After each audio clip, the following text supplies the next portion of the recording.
रोशनी को कहते हैं एकादशी करना। एकादशी यही मानेसर है, यही अमृतसर है, यही अमृत सरोवर है, यही मानसरोवर है, यही मुक्ति का धाम है। और यहीं पर पहुंचकर कहा जाता है कि मोक्ष हो गया।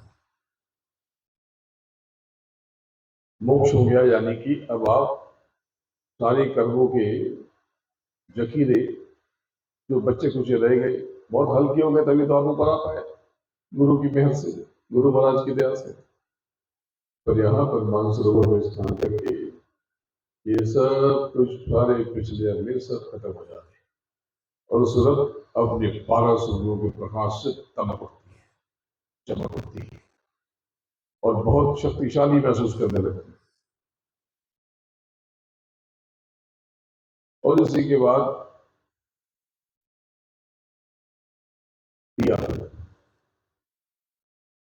ये अनोखा लोक है। अभी इसकी व्याख्या कभी नहीं की, लेकिन आगे की जाएगी। आगे अक्टूबर नवंबर में जो कार्यक्रम होने वाला रामनगर में, वहां पे कई भेद खोले जाएंगे, कई भेद। बोलो जय गुरुदेव। तो प्रेमियों, ये जो स्थान है, ये 3 लोग, यही त्रिवेणी संगम है। इसी को प्रयागराज कहते हैं। वो शहर इलाहाबाद नहीं, वो उसका नाम जो प्रयाग रखा गया, वहां जो त्रिवेणी, उसको त्रिवेणी कहते हो, दरअसल इस त्रिवेणी के नाम पे 10 द्वार में 2 धार, ये जो टिकरी चली ये खिंचती है राम, और ये जो चली दूसरी ये धार यहां से उठी, उसने कहा राम, महापुरुषों ने कहा ये राम।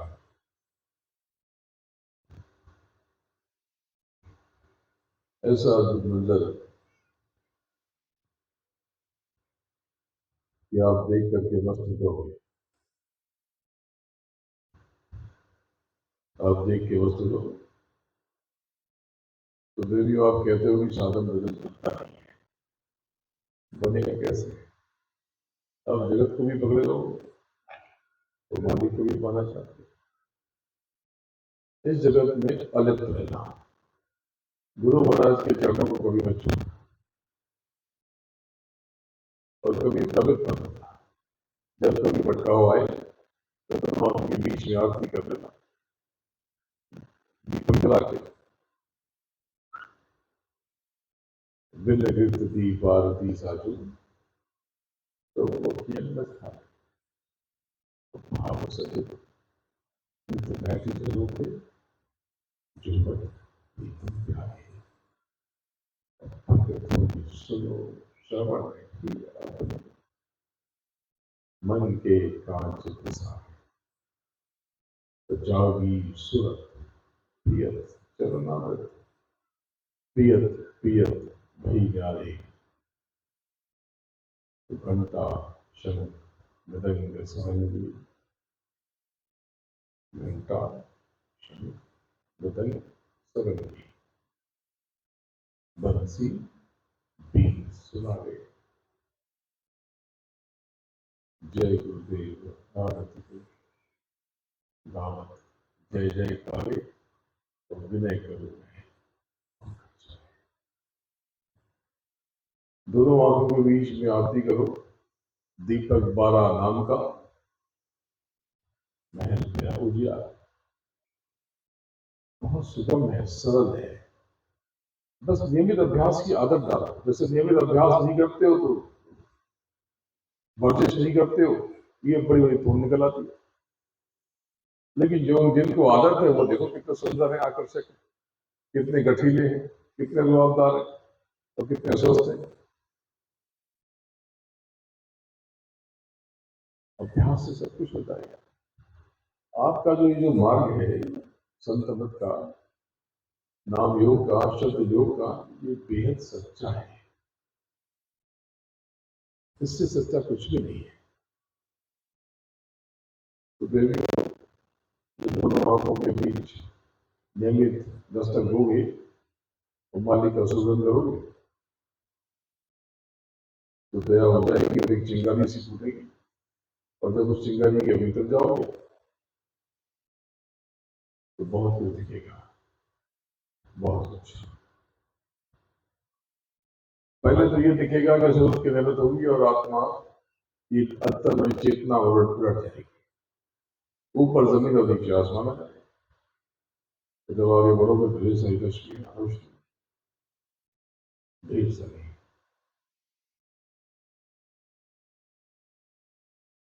आप यहाँ पे चौंधियाने लगेंगी और जब गौर से देखोगे, थोड़ा संतुलित होगे, बैलेंस होगे, और जब आप उन रस्सियों को पकड़ के उनके मूल तक चलोगे, जहां से वो पैदा हो रही है, जहां से वो प्रकट हो रही है, तो आप वहां जाकर के हैरान रह जाओगे, स्तब्ध रह जाते हो और रो पड़ते हो। क्यों? क्योंकि वहां पर जाकर के आपको अपने गुरु महाराज की असली हैसियत का अंदाजा होता है। उसके वहां तक पहुंचे बिना आप गुरु महाराज को, सदगुरु को नहीं पहचान सकते, क्योंकि यही दूज का चांद है, ये तीजा तल है। इसी को चरण कमल कहते हैं, इसी को नाथ द्वारा कहते हैं, इसी को पिंड का 10वां द्वारा कहते हैं, पिंड का 10वां द्वारा कहते हैं, इसी को मधुबन और गुजगली कहते हैं, इसी को नागल कहते हैं, पंगीपुर कहते हैं, नैवेल कहते हैं, ढेरों नाम से बुलाते हैं। यहाँ पे ऐसा क्या है? ये दूज का चांद है, ये पतला सा, ये दरअसल ये गुरु महाराज के अंगूठे का पतला सा नाखून है, जिससे ये सारी चमक पैदा हो रही। इसीलिए इस्लाम में दूज के चांद को बहुत बड़ा माना गया। हमारे भी चतुर्थी की चंद्रमा की पूजा होती है, तो हमारे यहाँ पूर्णिमा यानी गुरु की पूर्णता, पूर्व एक पर्व होता है, साल की 12 पूर्णिमा एक पर्व है, तो बड़ा पर्व है, छोटी बड़ी बात। ये जो जगह है तीजा तिल, ये पिंड का अंतिम मुहाना है, आखिरी नाका है। यहाँ पर जड़ चेतन की गांठ लगी हुई, 5 तत्वों और 3 गुण की, और यही मिरौनी गांठ है। जब तक ये गांठ न खुलेगी आपको अपना बोध न हो सकेगा। आप ऐसे ही भरमते रहोगे, तो थोड़ा जोर तो लगाना पड़ेगा आपको, थोड़ा मैं आपकी मदद करूँ, थोड़ा आप अपनी मदद करें, और गुरु महाराज की दया में आप लेकर के जोर लगा दें, तो फिर जल्दी से जल्दी आपका काम हो जाए। ये जदुनाशक काफिला आपके शहर में आया, अंत में इसे गुहार लगाओ। ये दुखनाशक काफिला, ये जो मिरौनी गांठ है जड़ चेतन की, इसे खोलने में मेरी मदद करो। ये बहुत आसान है। जैसे ही वो चिंगारी से दिखती है, आप उसके भीतर जाते हो, सब बदल जाता है और ये सब काई की तरफ फटने लगता है। आगे ये जो काला पर्दा दिख रहा आपको, किसी को थोड़ा सा रोशनी दिख रही, किसी को थोड़ा ग्रेइश है, किसी को सफेद भी है। 3 4 5 6 लोगों को थोड़ा सफेदी दिखाई पड़ रही। जिसको सफेदी दिखाई दे रही है, जिसकी कालीमा काली कम है, इसका मतलब कि उसकी कमाई जमा हो गई, उसकी कमाई जमा हो गई। आप जो नियमित बैठते हो, ये सब आपके खाते में जमा हो रहा, ये कहीं नहीं जा रहा, कहीं नहीं जा रहा। तो फिर भी ये आपका असली काम है। अगर इस पे चूक गए तो बड़ी गफलत हो जाएगी और बहुत देर हो जाएगी और आप जीती हुई बाजी हार जाओगे। बार बार कहता हूँ, जीती हुई बाजी हारने के कगार पे हो। ये देह जैसे ही छूटी, ये बीमार हुई, अभी वो बैठ पाते हैं तो ठीक है, लेकिन जैसे ही ये देह छूट जाएगी, तब आप जो संभावना है, अनंत संभावना, वो सब खत्म हो जाएगी, सब खत्म हो जाएगा। सहज रहना, सरल रहना। जो कुछ भी आप यहाँ पे भोग रहे हो, ये तो कोई और किसी का नहीं है। अरे भगवान ने लिखा, भगवान क्या पक्षपाती है? किसी का अच्छा दिखेगा और आपको खिला देगा। ये सब आपके जाने जाने कर्मों से उपजा है, जन्मा है। तो इस पर भी बेहतर हो जाएगी, इसके लिए आपको कुछ देना पड़ेगा। ये संसार जब लेन देन का है, जो जस करे तो तस्फल चाखा, तो गिव एंड टेक, लेन और देन। तो इसमें भी आपको दया मिल जाएगी, कुछ देना पड़ेगा। तो प्रेमियों, कुछ मैं आपसे मांगना चाहता हूँ, कुछ सेवा मांगना चाहता हूँ। जो मांगूंगा वो दोगे? अरे इतने हल्के से बोलोगे, बाकी सब चुप है, पता नहीं क्या मांग लेंगे। ये देखो, इसका हाथ उठा। अरे और कोई हाथ उठाओ। सब ने उठा दिया। तो प्रेमियों, आज सबका काम होने वाला है, लेकिन अब सुनते बाद जमीन खिसकने वाली है। वही जो आज सुबह सुबह इस्तेमाल किया है, और 2 दिन पहले भी इस्तेमाल किया था, और दिन में कई लोग तो 4 बार इस्तेमाल करते हैं। मुझे इस सेवा में, ये जो आप समझ रहे हो, ये अपनी जेब में रखना, ये मेरे काम का नहीं है। और भविष्य में सारी सेवाएं हो सकता है कि अस्वीकार कर दी जाए, मुझे आवश्यकता नहीं है। गुरु महाराज का मिशन है, ये ठीक है, लेकिन पहले जो चाहिए वो सुन लो। मुझे सेवा में आज आपसे आपका क्रोध चाहिए। दे सकोगे? 20% लोगों ने हाथ उठाया है।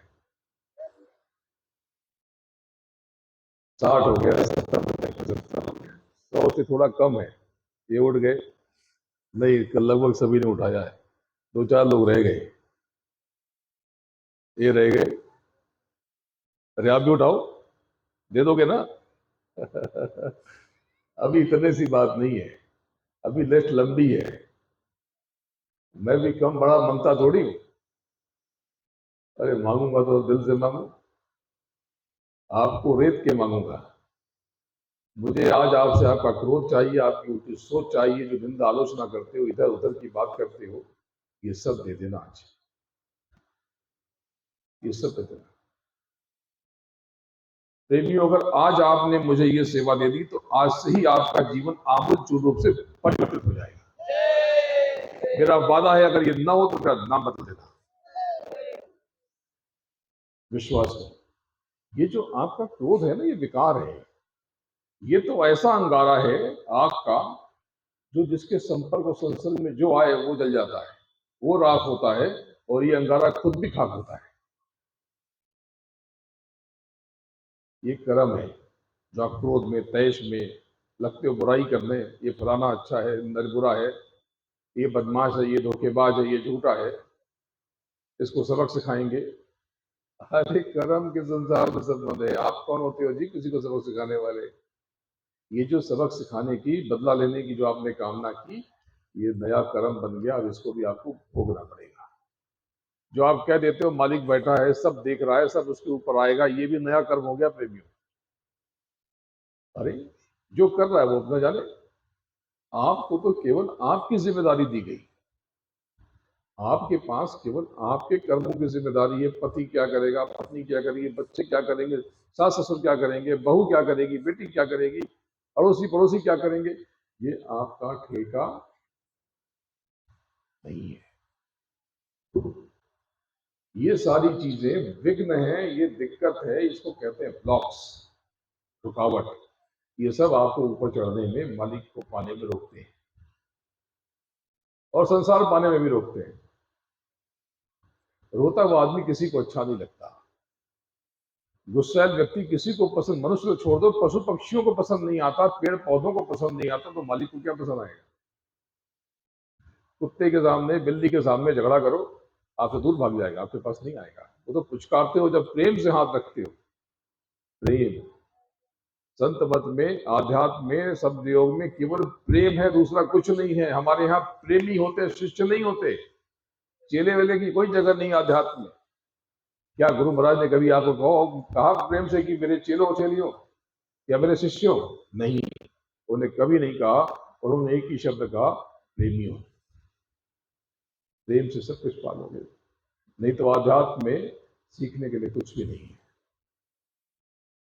यहाँ कोई पाने की बात नहीं है। यहाँ कुछ अगर देने की कोशिश करोगे, खुद को मालिक के चरणों में अर्पित कर दोगे, यही सब कुछ। तो प्रेमियों, यहाँ पे कोई किसी की बात मैं नहीं करता, न तो मैं इसकी न उसकी न अपनी। आप मेरी बात उठा के देख लो, मैं केवल अपने मालिक का काम कर रहा हूँ। मेरा जीवन तो भौतिक जीवन बहुत उत्तम है, आपकी सोच से परे है। यहाँ जितने हैं ये धनी होने की जो चाह करते हैं, शायद मेरे इस देह के अर्जित धन में उससे ज्यादा हो।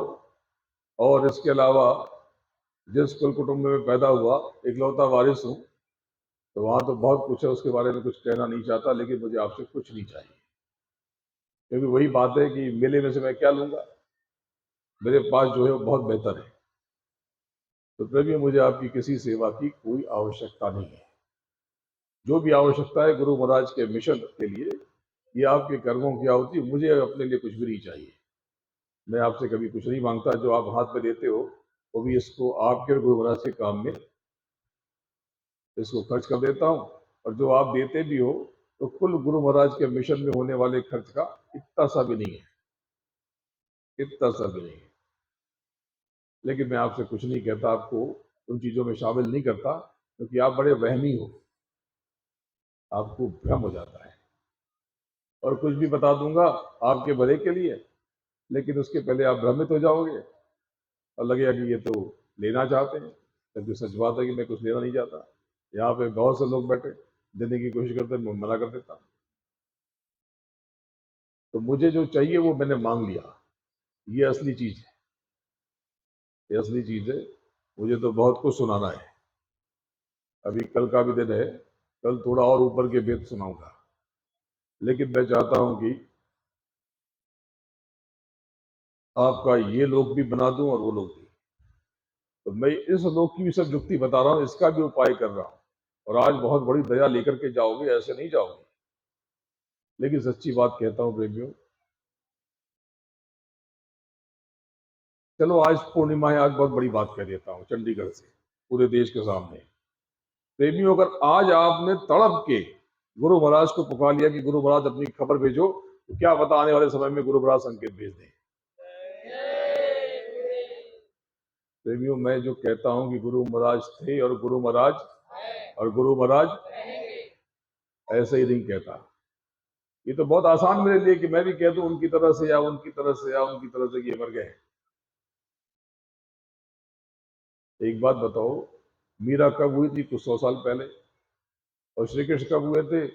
द्वापर में। और उनकी देह का अंत कलयुग लगते ही उनकी देह का अंत हो गया। 5000 वर्ष पहले जिस देह का अंत हुआ, वो देह, उस देह में गिरधर नागर ने उनको बार बार दर्शन दिए, उन्हीं के साथ रहते थे। चलो ये भी छोड़ दो, द्वापर से बहुत पहले त्रेता में अवतार हुआ उन धनी का। और कुछ 100 साल पहले उन्होंने क्या कहा कि चित्रकूट के घाट पर भई संतन की भीड़, और ये दास चंदन घिसे और तिलक लेत रघुवीर। उनको भी साक्षात दर्शन हुए। जब लाखों लाखों साल पहले जिनकी देह मिट गई या नहीं मिटी, वो फिर से देह पहन लेते हैं, तो आपका गुरु क्या इतना कमजोर है? आपने क्या मान लिया इनको? अपनी तरह से कोई हाड़ मांस?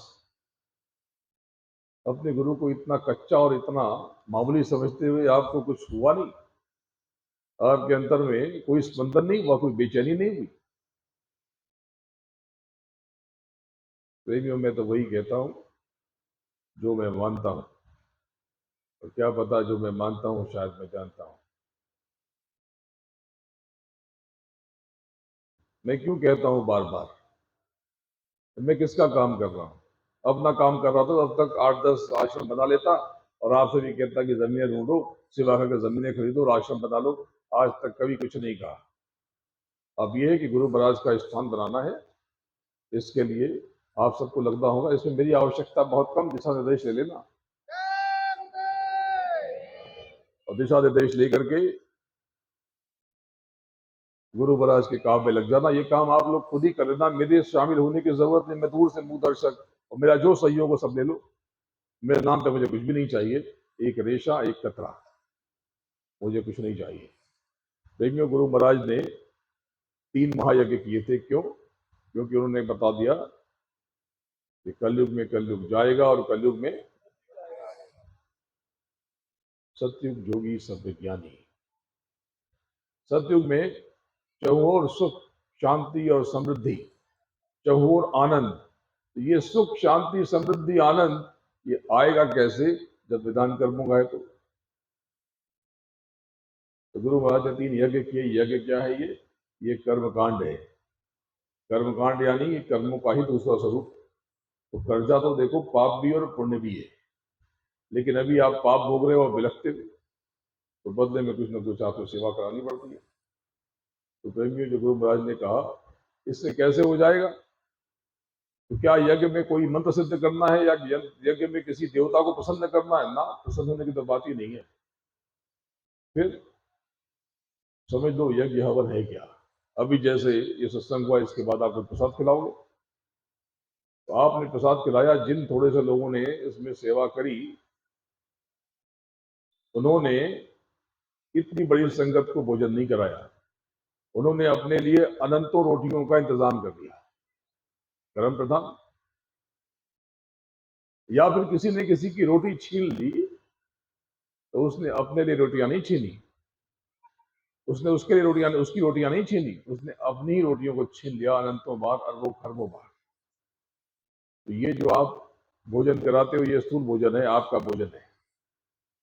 लेकिन जो लिंग शरीर में है, 17 तत्वों की देह में 5 ज्ञानेंद्रियां, 5 कर्मेंद्रियां, रजोगुण तमोगुण सत्वगुण और मन बुद्धि चित्त और अहंकार, इस देह में जो भोजन है ये पारदर्शी शरीर है, नूरी, ये नूरी देह है, और इसमें जो भोजन है वो सुगंध है।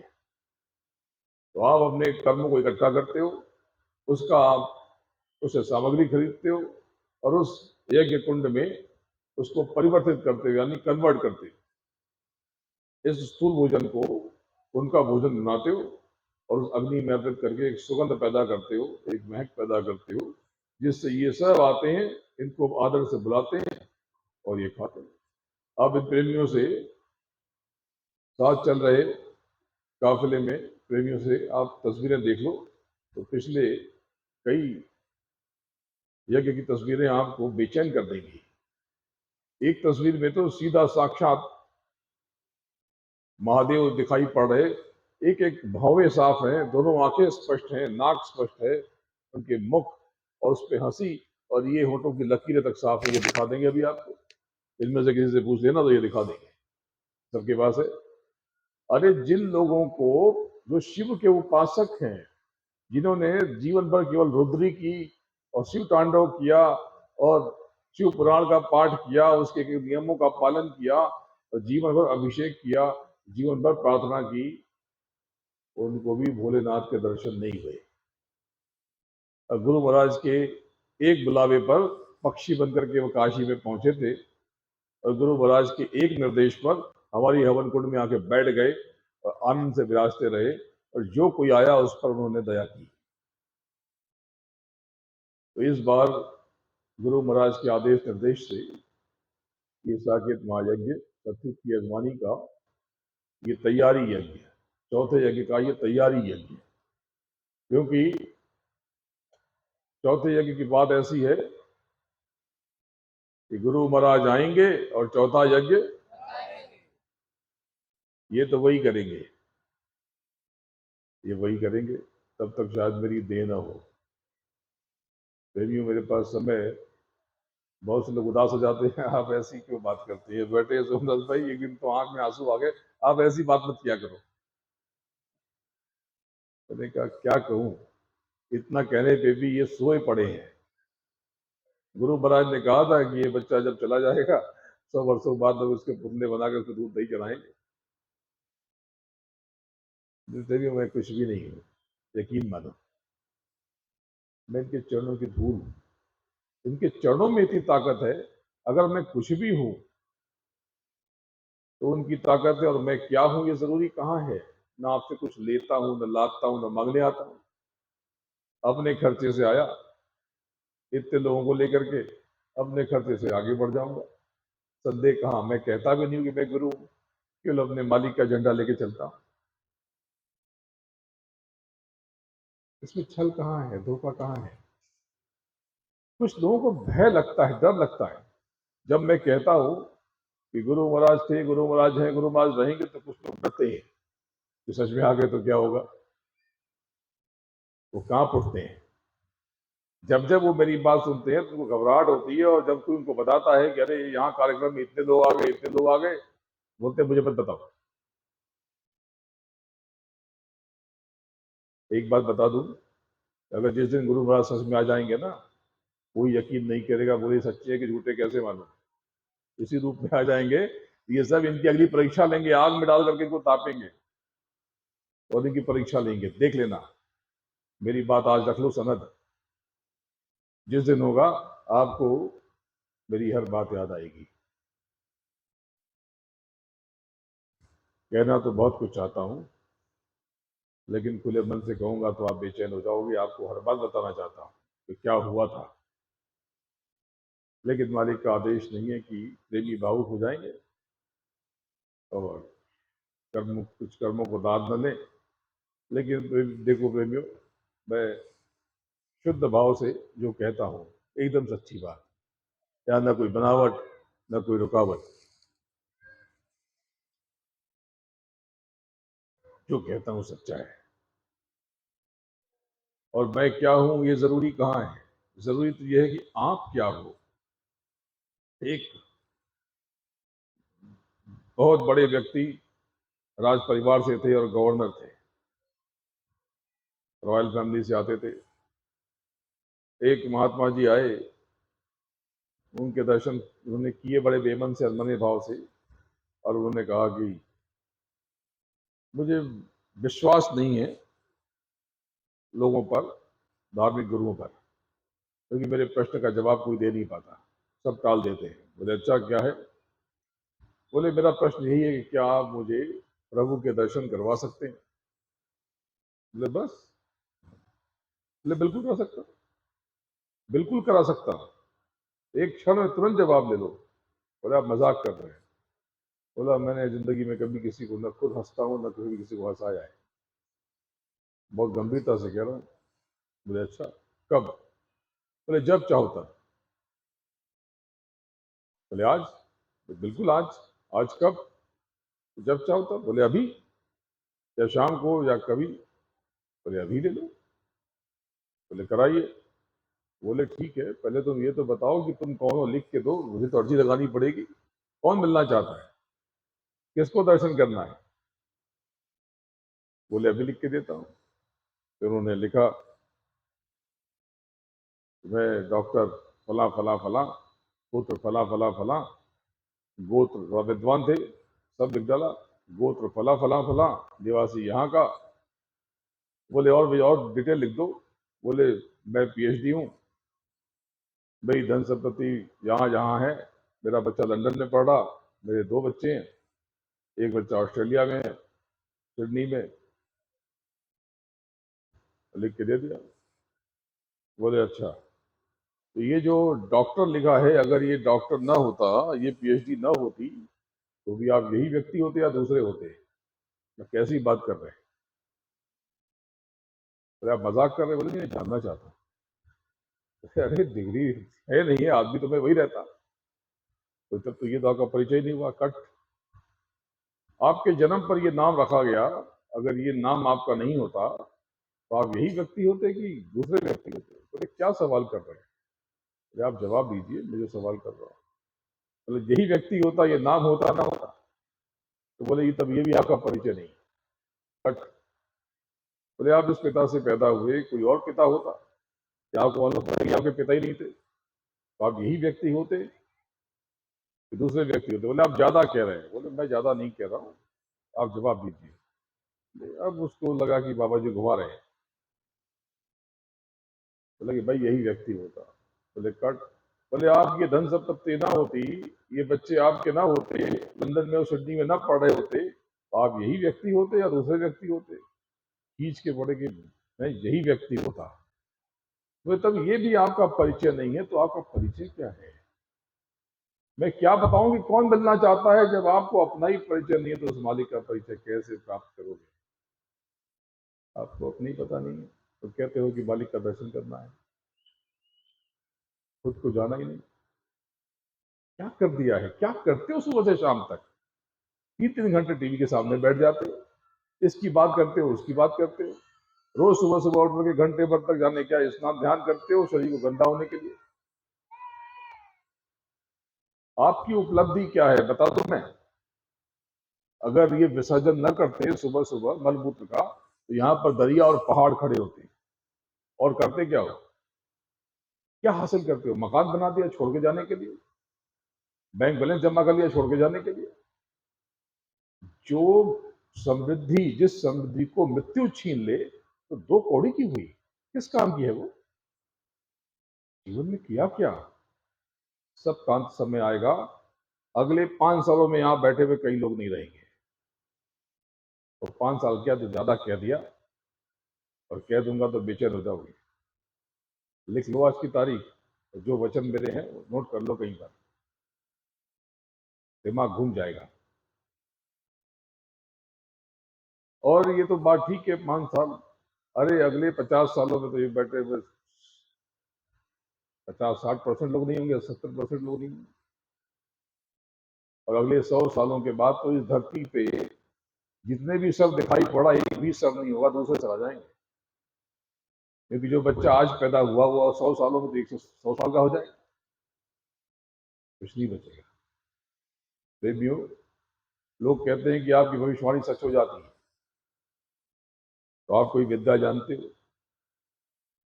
विद्या तो क्या होती है? अगर ऐसी विद्या होती तो हर कोई बड़े बड़े बैठे हैं। अगर ये कोई ज्योतिष होता तो बड़े बड़े लोग बैठे हुए हैं। ज्योतिष क्या होता है? इस सब धरती में कोई ज्योतिषी है नहीं। ज्योतिषी या ज्योतिष का मतलब ज्योति में बैठा ईश, यानी समय पुरुष, यानी काल पुरुष, यानी ईश्वर। केवल विधाता ही देख सकता है, विधाता जिसे विधान बनाया। लेकिन उसके अलावा कोई और देख सकता है। आप भी देख सकते हो अगर आपकी आंख खुल जाए। अगर जिसकी जो ये बता रहा है ये होगा और वो हो जाता है। लोगों ने कहा, आपने कहा कि नोटबंदी हो जाएगी, नोट बंद हो गया। आपने कहा था कि चांदी उछल जाएगी, चांदी के भाव बढ़ गए थे। बोले कि ये तख्ता पलट हो जाएगा, वो तख्ता पलट। बोले ये सरकार वापस प्रचंड बहुमत से आ जाएगी, ऐसा हो गया। बोले आपने कहा था लड़ाई झगड़ा होगा, देशों में संघर्ष होगा, और ये हो गया। तो बोले ये हो जाता है तो कुछ आगे का बताइए। मैंने कहा आगे का सब बताऊंगा, लेकिन हो जाता है इसका मतलब कि ये व्यक्ति कोई है जो देख पाता है। और जब वो देख पाता है तो वो ये भी तो कहता है कि गुरु महाराज थे, और गुरु महाराज, और गुरु महाराज।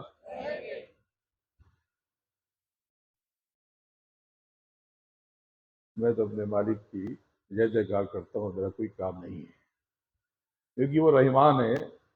वो रहमान है और हम सबको उसका रहम चाहिए, उसकी रहमत चाहिए। तो चलो आज कुछ बातें और बता देता हूँ। लोग कहते हैं कि ये सत्युग कब आएगा। मुझसे पूछा गया कि गुरु महाराज कब आएंगे और चौथा जग कब जाएंगे, सत्युग कब आएगा। गुरु महाराज के वचनों को याद कर लो बस। अगर आपको ये लगता है कि वो मर गए तो उनकी बातों को याद कर लो कि मैं चौथा यज्ञ करूंगा तो वहां से सत्युग की अगवानी की घोषणा होगी। तो उन्होंने ये भी कहा मैं चाहूँ तो 400 साल रह जाऊं। यकीन करो उन्होंने आपको देख के बताया, आपकी हैसियत के हिसाब से। तो अनामी है ये, अनामी पुरुष 400 नहीं, चाहे तो 4 लाख और 4 करोड़ साल रह जाएं। उन्होंने आपको देख के 400 का। तो बताओ गुरु महाराज की बातें क्या असत्य हो जाएंगी? नहीं हो सकती। बस इंतजार करो। तो चलो कुछ संकेत दे देता हूं आज चंडीगढ़ में बैठ के। आज पूर्णिमा, ये चंद्रमा चमक रहा। आज संकेत दे देता हूं। गुरु महाराज ने बताया था कि सत्युग की अगवानी के पहले काल दयाल की टक्कर होगी, कुदरत का कोहराम मचेगा। प्रेमियों, ये बात अपनी जगह पे। मैं आज आपको बता देता हूँ कि अगले 15 से 22 सालों के बीच में कुदरत का इतना बड़ा कोहराम मचने वाला है कि विश्व के अनेकानेक भागों में केवल लाशें ही लाशें दिखाई देंगी। मैंने आपको लगभग अंदाजा बता दिया समय का। आगे समय बहुत कठिन आ रहा, बहुत विलक्षण आ रहा। विलक्षण इसलिए कहता हूं कि मैं ही खराब कह दूंगा तो और खराब हो जाएगा। तो मैं इसको अलग सा कहता हूँ, जो है सब मालिक की मौज। आगे समय कठिन आ रहा, लेकिन प्रेमियों अगर इनके चरणों में शीश नवाते रहोगे, इनको सुमिरते रहोगे, इनको याद करते रहोगे, तो आपको कुछ भी नहीं होगा। कठिन से कठिन समय में आपको कुछ भी नहीं होगा।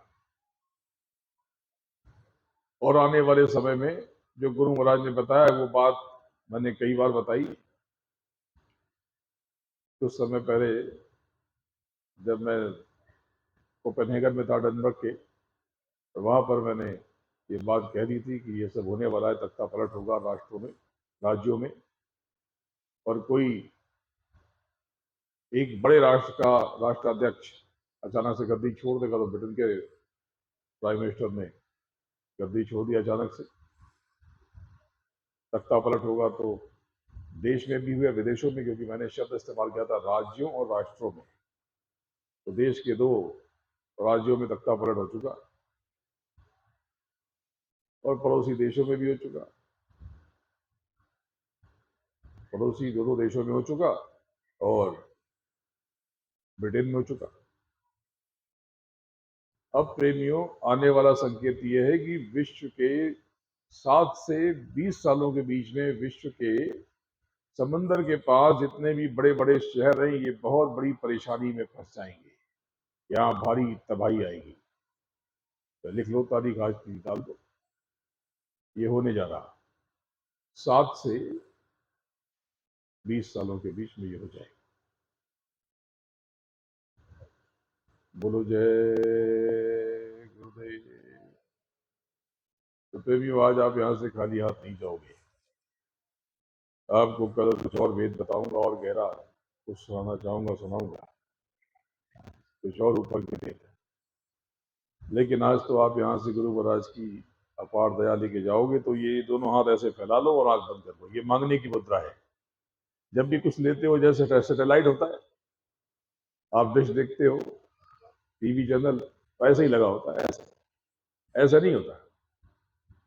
ये मांगने की मुद्रा नहीं है, ये प्राप्त करने की मुद्रा नहीं है। ऐसे उठाओगे तो 4 दाने आएंगे, और ऐसे 1000 दाने आएंगे।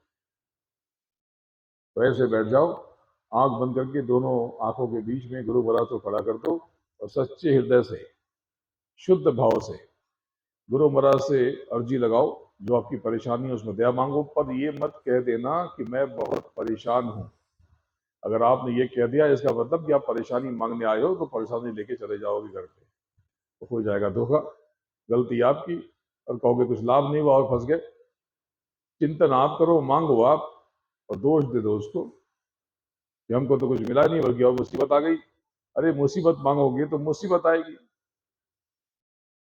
एक व्यक्ति ने गुहार लगाई कि मेरे ऊपर बड़ा कर्जा हो गया है, लेकिन लगता है कि मेरा जीवन नहीं रहेगा। उसका जीवन चला गया। तो ये मत कहना कि मैं बहुत परेशान हूं। ये जरूर कह सकते हो कि मालिक आपकी दया हो जाएगी तो मेरी जो परेशानी है ये दूर हो जाएगी, मुझे ये विश्वास है, मेरे मालिक, मेरे हुजूर, मेरे सरकार, मुझे तुझ पर यकीन है। ये अंतर में गुहार लगाओ।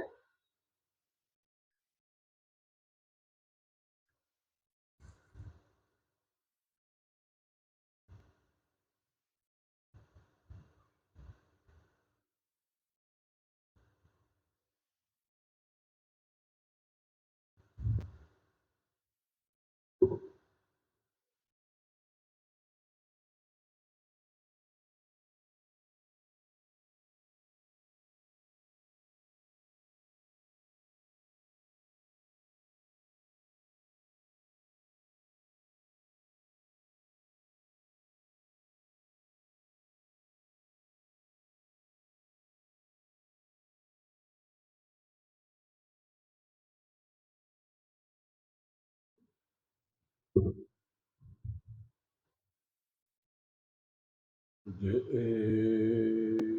गुरुदेव।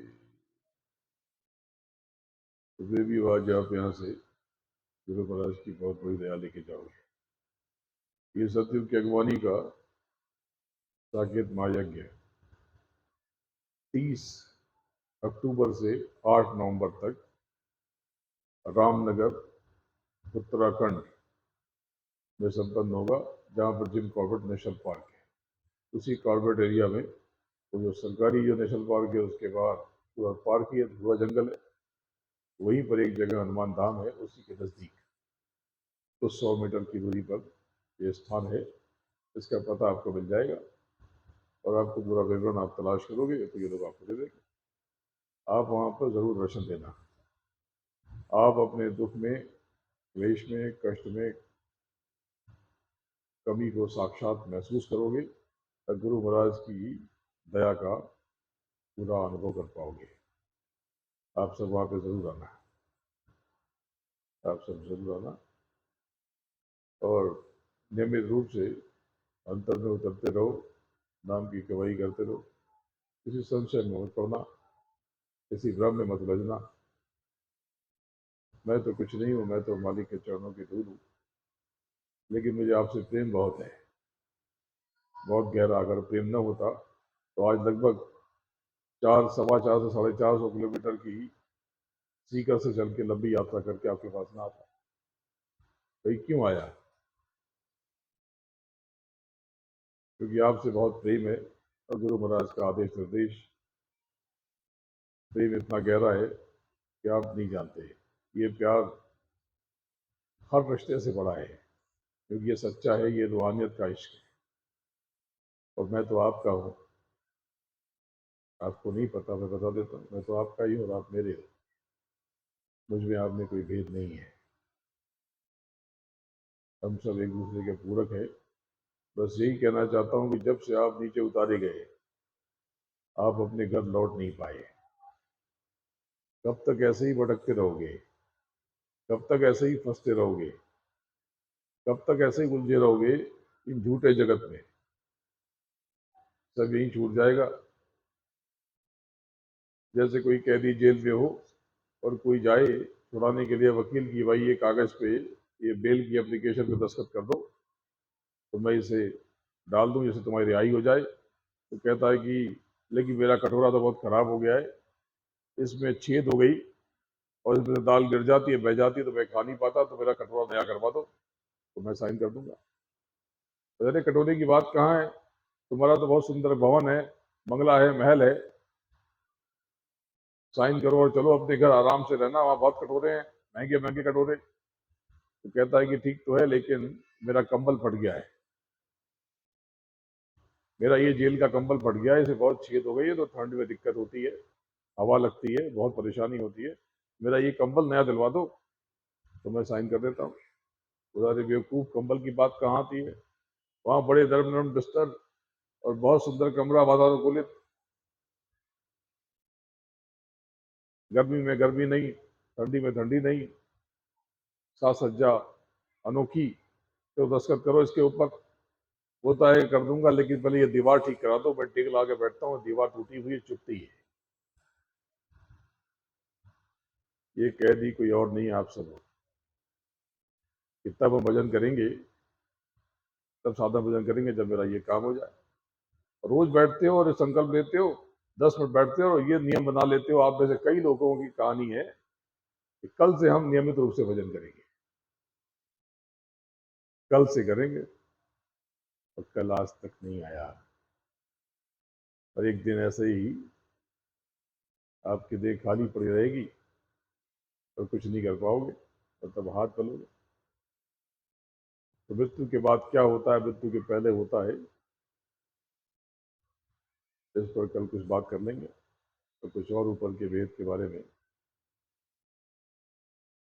कुछ और वेद खुल जाएगा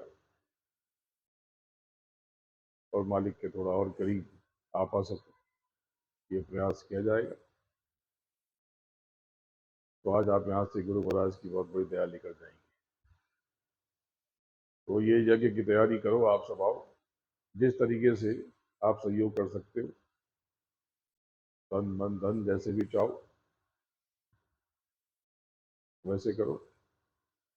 अगर आप मुझे कुछ भेजते हो तो सीधा वहीं भेज दो जिससे ये काम हो। मुझे तो कुछ चाहिए नहीं, मुझे आपकी किसी सेवा की आवश्यकता नहीं। तो आपका खाता खुल जाए तो चवन्नी अठन्नी कभी कह देता हूँ।